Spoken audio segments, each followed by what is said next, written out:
अयोध्या येथील श्रीराम मंदिर लोकार्पण सोहळ्याच्या निमित्ताने मिरज शहर आणि ग्रामीण भागातील नागरिकांमध्ये रामभक्ती जागृत व्हावी, त्यांना अयोध्येची अनुभूती मिळावी या निमित्ताने भाजप आणि जनसुराज्य पक्षाच्या संयुक्त विद्यमाने प्रभू रामचंद्राची भव्य रांगोळी, गीत रामायण, रामायणातील विविध पात्रांच्या आंतरशालेय वेशभूषा स्पर्धा, दीपोत्सव, महाआरती अशा विविध धार्मिक कार्यक्रमांचे आयोजन केले असल्याची माहिती भाजपा मिरज विधानसभा प्रमुख प्राध्यापक मोहन बनखंडे आणि जनसुराज्य युवा शक्तीचे प्रदेशाध्यक्ष समित कदम यांनी पत्रकारांना दिली आहे। 22 जानेवारीला अयोध्येत श्रीराम मंदिराचा लोकार्पण सोहळा पार पडणार आहे। तेथे जाऊन रामलल्लांच्या दर्शनाचा लाभ घेणे शक्य नसल्याने शहरात गुरुवारी 18 जानेवारीपासून 4 दिवस विविध धार्मिक कार्यक्रमाचे आयोजन करण्यात आले। त्यामध्ये प्रभू रामचंद्रांच्या 90 फुटी रांगोळीचा समावेश आहे। यासाठी 3 टन रांगोळी, 150 किलो ब्राऊन पेपरचा वापर केला जाणार आहे। 60 बाय 100 फूट आकार असलेल्या या रांगोळीतून 200 प्रकारच्या विविध छटा पाहावयास मिळणार आहेत। 14 फुटाचा श्रीरामाचा चेहरा असलेली ही रांगोळी प्रसिद्ध रांगोळीकार आदम अली मुजावर यांनी रेखाटली असल्याचे यावेळी वनखंडे आणि कदम यांनी सांगितले। सदर रांगोळीचे उद्घाटन गुरुवारी 18 जानेवारी रोजी सायंकाळी 5 वाजता माजी मंत्री आमदार डॉक्टर विनय कोरे यांच्या हस्ते नितीन देशमुख यांच्या उपस्थितीत संपन्न होणार आहे। यानंतर मिरज शहरातील कार सेवकांना सन्मानित करण्यात येणार आहे। सायंकाळी गीत रामायण कार्यक्रमाचे आयोजन करण्यात आले असून त्याचे उद्घाटनही डॉक्टर विनय कोरे यांच्या हस्ते ऋषिकेश बोडस यांच्या उपस्थितीत आळतेकर हॉल येथे होणार आहे। शुक्रवारी सायंकाळी रामायणातील विविध पात्रांच्या आंतरशालेय वेशभूषा स्पर्धा व दीपोत्सवाचेही आळतेकर हॉल येथे आयोजन करण्यात आले। रविवारी 21 जानेवारीला सकाळी साईनंदन कॉलनीत श्रीराम मूर्ती प्राणप्रतिष्ठा सोहळा होणार असून याच दिवशी सायंकाळी लक्ष्मी मार्केट येथील महाराणा प्रताप चौकात महाआरती व फटाक्यांची आतिषबाजी आयोजित करण्यात आली आहे। 22 जानेवारीला मुख्य दिवशी सकाळी 7 ते 12 या कालावधीत श्री प्रभू रामचंद्रांची मूर्ती प्राणप्रतिष्ठा, कलशारोहण समारंभ, श्री विद्या नृसिंह सरस्वती शंकराचार्य करवीरपीठ कोल्हापूर यांच्या उपस्थितीत, तर दुपारी राज्याचे कामगार तथा जिल्ह्याचे पालकमंत्री डॉक्टर सुरेशभाऊ खाडे यांच्या प्रमुख उपस्थितीत महाआरती व महाप्रसादाचे आयोजन करण्यात आले। स्त्री शक्ती नवरात्र उत्सव मंडळाच्या वतीने या कार्यक्रमाचे आयोजन करण्यात आले। सदर धार्मिक आणि सांस्कृतिक कार्यक्रमासाठी जिल्ह्यातील अनेक नामवंतांसह मान्यवर उपस्थित राहणार आहेत। 4 दिवस चालणाऱ्या या कार्यक्रमाचा लाभ मिरज शहरासह जिल्ह्यातील नागरिकांनी घ्यावा असे आवाहन प्राध्यापक मोहन बनखंडे आणि समित कदम यांनी यावेळी केले।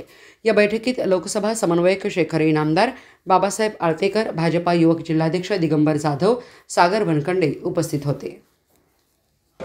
आपल्या मिरज शहरामध्ये जो अयोध्येमध्ये प्रभू रामचंद्रांच्या मूर्तीची प्रतिष्ठापना 22 तारखेला होणार आहे, त्याचा आनंदोत्सव आपण 18 तारखेपासूनच साजरा करायला सुरुवात करतोय।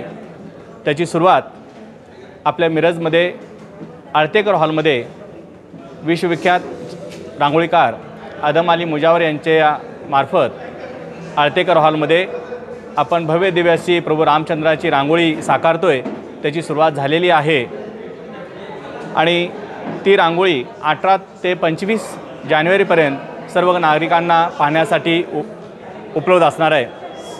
त्याच दरम्यान 18 तारखेला सायंकाळी 6 वाजता गीत रामायणाचे प्रमुख रचयिते गदी माडगुळकर यांचे चिरंजीव आनंद माडगुळकर यांचा गीत रामायणाचा कार्यक्रमही 18 तारखेला 6 वाजता आळतेकर हॉलच्या भव्य अशा पटांगणावरती आम्ही आयोजित केलेला आहे। यामध्ये या कारसेवकांनी जो 90-92 सालामध्ये कारसेवा केली त्यातले आपल्या मिरजमधले काही भूमिपुत्र आहेत, त्यांचा मान सन्मानही आम्ही माननीय माजी मंत्री डॉक्टर विनयजी कोरे साहेब यांच्या शुभ हस्ते आणि मिरजेतील नामवंत असे राजेशजी देशमाने आणि ऋषिकेशजी बोडस यांच्या उपस्थितीमध्ये या सर्वांचा सन्मान सोहळा आम्ही करतो आहोत।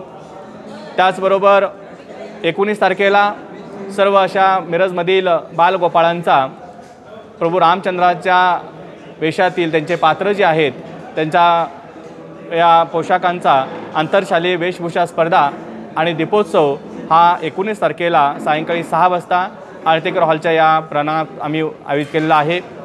याचबरोबर मिरजमध्ये आम्ही 21 तारखेला सायंकाळी 6 वाजता सर्व पक्षीय सर्व नागरिकांच्या वतीनं कोणत्याही धर्म किंवा संघटनेच्या माध्यमातून न म्हणता सर्व पक्षीय आणि मिरजकर नागरिक जे प्रभू रामचंद्र प्रेमी आहेत यांच्या वतीनं खूप मोठी अशी महाआरतीचं नियोजन महाराणा प्रताप चौक लक्ष्मी मार्केट येथे 21 तारखेला सायंकाळी 6 वाजता करतो आहोत। आणि सर्वच एक अयोध्येला मंदिर होतं आहे, आपल्याला अयोध्येला एकदाच किती जायला मिळेल, पण मिरजेमध्ये आपण त्याच धर्तीवरती छोटं मंदिर साईनंदन कॉलनीमध्ये उभा करतो आहे, साकारतो आहे। त्या मूर्तीची प्राणप्रतिष्ठापना आणि कलशारोहणाचा कार्यक्रम असा 2 दिवसाचा 21 आणि 22 तारखेचा कार्यक्रम मिरजमध्ये आम्ही साईनंदन कॉलनीमध्ये आयोजित केलेला आहे। आणि या कलशारोहणाच्या कार्यक्रमासाठी आपल्या करवीर पीठाचे शंकराचार्य स्वामी विद्या नरसिंह सरस्वती हे उपस्थित राहणार आहेत। आमचं भाग्य आहे त्यांचाही दर्शन सोहळा सर्व मिरजकरांना होणार आहे। तर या सर्व कार्यक्रमासाठी आणि त्यानंतर होणारी महाआरती 22 तारखेला प्रभू रामचंद्राची अयोध्येत मूर्ती प्रतिष्ठापना झाल्यानंतर आणि मिरजेतली प्रतिष्ठापना झाल्यानंतर महाआरती सन्माननीय या सांगली जिल्ह्याचे पालकमंत्री आणि राज्याचे कामगार मंत्री नामदार डॉक्टर सुरेश भाऊ खाडे यांच्या हस्ते होणार आहे। आणि त्यानंतर महाप्रसादाचं आयोजन मिरजकर नागरिकांसाठी केलेलं आहे। या सर्व सोहळ्यामध्ये आनंदानं आणि भक्तिभावानं सर्व नागरिकांनी उपस्थित राहावं अशी मी सर्वांना आपल्यामार्फत नम्र असं आवाहन करतोय। धन्यवाद।